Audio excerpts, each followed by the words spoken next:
Welcome back नाज़रीन। वही से सिलसिला शुरू करते हैं जहाँ पे ख़त्म किया था। शमशाद अहमद ख़ान साहब, वाकई आप एक अथॉरिटी हैं, आपकी बातों से हमेशा हमें रहनुमाई मिलती है। ये ज़रूर ज़रा इस पर रोशनी डालिएगा कि एक तो अगर ये जंग होती है, आपने तो कहा कि नहीं होगी, पाकिस्तान के ऊपर इसके असरात क्या होंगे, और दूसरा यह है कि हमने इतनी जल्दी इसमें क्यों की। चाइना और रशिया के साथ हमें इसको मशरूत कर देना चाहिए था। और क्या सऊदी अरब जो है वो थोड़ा सा डिस्टेंस पे है सारे मामले में? पहले तो ये है कि हमारी जो पोजीशन रही है अभी हालिया बहरान में, जो गाजा के हवाले से, तो खारजा पॉलिसी के पॉइंट ऑफ व्यू से मैं समझता हूँ कि हमने अभी तक अपनी जो कांस्टेंट हमारी फॉरेन पॉलिसी कर रहा है उसको फॉलो किया है। और उसकी वजह यही है कि हमारे फॉरेन ऑफिस में उन्होंने बाकायदा इनको इस बात पर मजबूर किए रखा कि आपने ये करना है और ये नहीं करना। उस लिहाज से हमारा ईरान के हवाले से और इसराइल के हवाले से वही पोजीशन रही है जो हमारी हमेशा रहती थी। सर। लेकिन सिर्फ ये है कि ये जो बात अभी जहां पर अब पहुंच गई है, जहां जिक्र हुआ बेगानी शादी पे अब्दुल्ला दीवाना, तो वो जरूर एक सिचुएशन पैदा हो गई है कि हमने इतनी कुर्बत डोनाल्ड ट्रंप की ले ली है कि जो जिसकी ये बाकायदा अब नॉन शोहरत है कि वो घड़ी में तोला घड़ी में माशा होता है, तो तब्दील होते वक्त नहीं लेता। और किसी वक्त भी वो तब्दील हो सकता है और इसका अंदाजा हो गया है हमारे लोग। और दैट्स वाई आपका प्राइम मिनिस्टर आज जहाज लेके फिर रहा है, मुख्तलिफ इस्लामी मुल्कों के दारुल खिलाफत के दौरे कर रहा है, क्योंकि उसको पता है कि एक गलत फैसला हो गया है बोर्ड ऑफ पीस का हिस्सा बन के। तो अब डोनाल्ड ट्रंप जो है वो कुछ भी कर सकता है। यानी उसने जो ईरान के खिलाफ जो इसराइल की पॉलिसी थी उसको ग्रेटर इसराइल के हवाले से जो शुरू से पहली टर्म से ये कर रहा है, ये कोई नई इस टर्म में नहीं है, ये इसको सिलसिला पहली टर्म में शुरू हो गया था। आते ही उस वक्त 2016 में शुरू हुई थी और 20 जनवरी 2017 में इसने चार्ज लिया था। सबसे पहला काम जो इसने किया था वो ये था कि जो अमेरिका ने अपने सलामती कौंसिल के जो 4 पार्टनर्स थे और जर्मनी के साथ मिलकर इस ईरान के साथ एक न्यूक्लियर डील नेगोशिएट किया था। सर। 2006 से 2015 तक 9 साल लगे थे उस एग्रीमेंट को नेगोशिएट करने में। और वो बड़ा अच्छा डील फाइनली नेगोशिएट हो गया, साइन हो गया जुलाई 2015 में, और वो साइन कर दिया था। इसने आते ही 2017 में उस डील को स्क्रैच किया, क्योंकि नेतन्याहू ने पहले दिन से कह दिया था कि मुझे ये डील बिल्कुल कबूल नहीं है। तो ये नेतन्याहू का गुलाम है। गुलाम तो सारे ही होते हैं उनके अमेरिका के, लेकिन ये हद से ज्यादा है। तो और वो जाहिर है कि एप्स्टीन की जो सारी नेटवर्क है ये उसका हिस्सा है। तो इसने आते ही उसको डील को खत्म किया। इमीडिएटली उसके बाद फिर इसने जेरूसलम को इसराइल का दारुल खिलाफा रिकग्नाइज किया, जो आज तक किसी अमेरिका के सदर को न जुर्रत हुई थी न तौफीक हुई थी, वो रिकग्नाइज कर दिया। और फिर अपना सफारत खाना जेरूसलम में शिफ्ट कर दिया। यानी इसने बहुत धड़ेबाजी शुरू करके जो नेतन्याहू की ख्वाहिश थी वो पूरी कर दी। ये पहली टर्म की बात कर रहा हूं। और उसके बाद फिर फाइनली ही टू फर्दर अपीज इसराइल, उसको नेतन्याहू को कहा कि मैं तुम्हें मजीद रिकग्निशन करवाने के लिए मुख्तलिफ इस्लामी मुल्कों से अभी प्रेशर डालूंगा। तो इसने अब्राहम अकॉर्ड्स का सिलसिला शुरू किया पहली टर्म में। और उसमें इसने कुछ इसराइली ना इस्लामी ममालिक थे जिनसे रिकग्निशन ले ली। Saudi Arab was one of them. करनी थी उसने, मगर वो लास्ट मिनट बैक आउट, क्योंकि उसके सऊदी अरब के अंदर खिलाफ इतनी मुखालफत थी कि उसकी हिम्मत नहीं हुई। तो उसने ये कह दिया कि जब तक कोई बड़ा और इस्लामी मुल्क नहीं करे तो मैं नहीं करूँ। तो इस तरह पहली टर्म में इसका एजेंडा अधूरा रह गया ट्रंप ओके। का। ट्रंप ने आज अभी ये इख्तिदार में दूसरी टर्म इसकी शुरू नहीं हुई थी तो गाजा में झगड़ा शुरू हो गया, क्योंकि फलस्तीनियों को पता था कि इसने आते ही पहला काम ये करना है, सऊदियों से रिकग्नाइज करवाना है और अब्राहम अकॉर्ड्स को आगे लेके जाएगा तो हमारे लिए बड़ा प्रॉब्लम। उन्होंने प्रिएम्प्टिव एक कदम के तौर पे हमास ने इसराइल के साथ झगड़ा ले लिया, लड़ाई ले ली, और नतीजा हुआ कि इसराइल और अमेरिका ने मिलकर फलस्तीनियों को जेनोसाइड का निशाना बनाया, बहुत टारगेट किया उनको, 90,000। और ये मामला लंबा हो गया, बस लंबा हो गया। तो अब सिर्फ ये है कि अब जहां हम फंस गए, मैं तो देखिए, मुझे ये नहीं कि ईरान पे आज खतरा है, मैं कह रहा हूं कि ईरान के हवाले से नेक्स्ट टारगेट हम होंगे।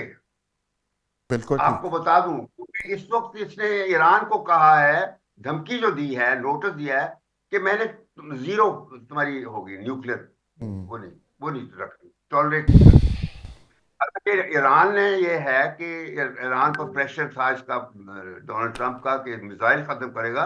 मैं ये कह रहा हूं कि ये जो न्यूक्लियर की बार बार कर रहा है कि जीरो कर लेना है ईरान की कैपेसिटी, तो वो फिर अगला टारगेट हम होंगे। मैं बस पाशा साहब, ये बहुत ही इंपॉर्टेंट बात, अगर ये हमला करता है तो मुसीबत है, अगर ये हमला नहीं करता बिल्कुल तो ठीक है। शमशाद खान साहब, ये बहुत ही अहम बात आपने की है कि नेक्स्ट बारी ईरान के बाद पाकिस्तान की बारी है। पाशा साहब, अच्छा, ये तो इसमें तो कोई दूसरी राय नहीं है। अब थोड़ा सा मैं अगर ऐड करना की इजाज़त दें कि असल बात ये है कि ये जो इनकलाब ईरान है, इसकी बुनियाद फ्रांस थी, जो वेस्टर्न सिविलाइजेशन का मरकज़ है। और अगर आपको मैं याद दिला दूं कि जो क्रूसेड्स थे, जो सलीबी जंगें हुई थी, उसके अंदर भी जो मरकज़ी किरदार अदा किया था ईसाइयों को जमा करने का, इकट्ठा करने का और मुत्तहिदा फ़ौज लॉन्च करने का, तो वो फ्रांस ने किया था।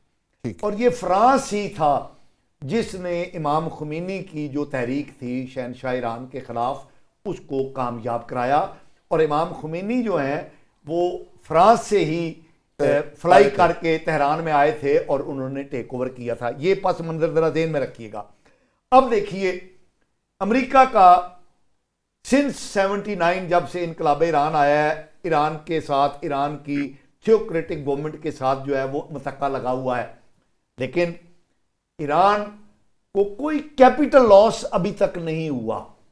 अमेरिका कई दफ़ा, अमेरिकी इंतजामिया मुख्तलिफ जो है वो ईरान पर हमलावर होने का दावा करती रही है। अभी रजीम चेंज में तो बड़ा ब्लडशेड हुआ है, 30,000 लोग कहते हैं मारे गए।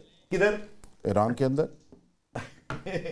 ये ईरान की इंटरनल कॉन्फ्लिक्ट है, यानी ईरान के अंदर ही सियासी अनासर ऐसे हैं जो कि ईरान की जो थियोक्रेटिक गवर्नमेंट है उसको नहीं मानते, ही उनका इंटरनल। ये बहुत ही इंपॉर्टेंट बात पाशा साहब आपने ऐड कर दी। एक छोटी सी अगर इजाजत दे दें, अमेरिका के अज़ाइम इस वक्त जो वॉर एस्केलेशन की जा रही है, उसमें क्या हुआ, गजा की जंग के अंदर जो इसराइल ने जीनोसाइड किया, जो नस्ल कुशी की फलस्तीनियों की, उस पर तवज्जो हट गई लोगों की।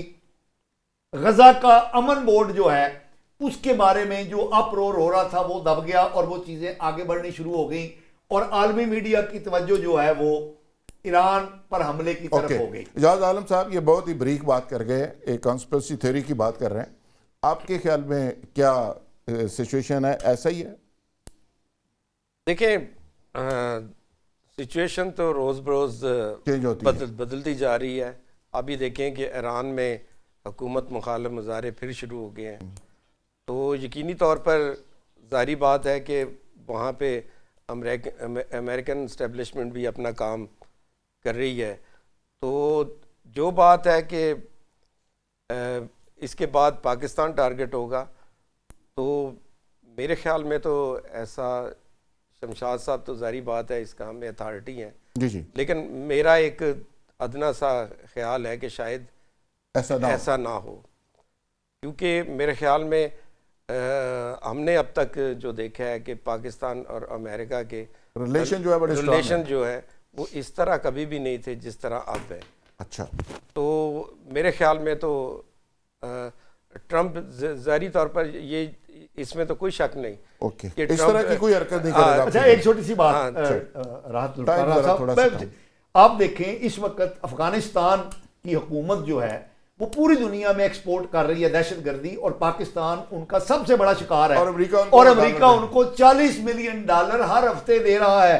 अब तक $4 अरब से ज्यादा रकम जो है वो तालिबान रजीम को दी जा चुकी है। ये क्या है? आरिफ चौधरी साहब, दोस्तों का ख्याल है कि अमेरिका ऐसा नहीं करेगा। शमशाद खान साहब ने बड़ी जबरदस्त बात की कि ईरान एक शील्ड है, ईरान अगर रास्ते से हटता है तो पाकिस्तान की बारी है। ये बिल्कुल दुरुस्त बात इन्होंने फरमाई, इसलिए कि पाकिस्तान की बारी आने के लिए रास्ता साफ किया जा रहा है। उसकी वजह यह कि इस खिते में अगर कोई उनके लिए थ्रेट हो सकती है तो वो बाकी मुस्लिम ममालिक तो नहीं है, वो ईरान है। और ईरान के बाद अगर कोई न्यूक्लियर थ्रेट हो सकती है तो वो पाकिस्तान है। और पाकिस्तान की न्यूक्लियर कैपेबिलिटी जो है, इसके ऊपर नजरें आज की नहीं, इसके ऊपर जब से ये पाकिस्तान ने ये कैपेबिलिटी हासिल की है उस वक्त से है। और आप जरा अंदाजा करें कि जब ईरान और इनके खिलाफ महाज बनता है और इंडिया जो है, इंडिया और इसराइल एक हो जाते हैं, तो आपका क्या ख्याल है कि डोनाल्ड ट्रंप यानी वो हमें बचाएगा? बिल्कुल और जो सही। हमने वादे किए आरिफ साहब, वो तो है ही, इजराइल, यूएसए, भारत तो है ही एक, वो तो तीनों का ट्राइका है और हमें गलतफहमी है कि वो अलग अलग है। अब्बासी साहब, आपके ख्याल में भी पाकिस्तान की बारी है अगली? हाँ देखें जी, आप बुनियादी मकसद समझें कि अमेरिका को ईरान से प्रॉब्लम क्या है। बुनियादी तौर पे इसराइल का तहफ़्फ़ुज़ है और उस खिते में अपने मफादात का तहफ़्फ़ुज़ है। क्या ईरान को अगर अमेरिका या इसराइल खुदा ना खास्ता कमजोर कर देते हैं या नुकसान पहुंचा देते हैं, इसराइल महफूज हो जाएगा? नहीं। जब तक इस खिते में इसराइल की बालादस्ती कायम नहीं होती, ये इस खिते की उसको डिस्टेबलाइज करने में लगे रहेंगे। उसके आगे कोई भी ताकत, और पाकिस्तान एक ऐसा मुल्क है जिसके असर रसूख के असरात से इंडिया और इसराइल को चूंकि प्रॉब्लम्स है और अमरीकी मफादात वाबस्ते, आप माने या ना माने, हमसे ज्यादा अमरीकी मफादात। अब्बासी साहब, बिल्कुल ठीक है। तमाम मेहमानों का बहुत शुक्रिया, जहाज आलम साहब, पाशा साहब, शमशाद खान साहब स्पेशली, और अब्बासी साहब और आरिफ चौधरी साहब। नेक्स्ट वीक इंशाल्लाह नए मौज़ूआत और नए मेहमानों के साथ दोबारा मुलाकात होगी। तब तक के लिए इजाज़त।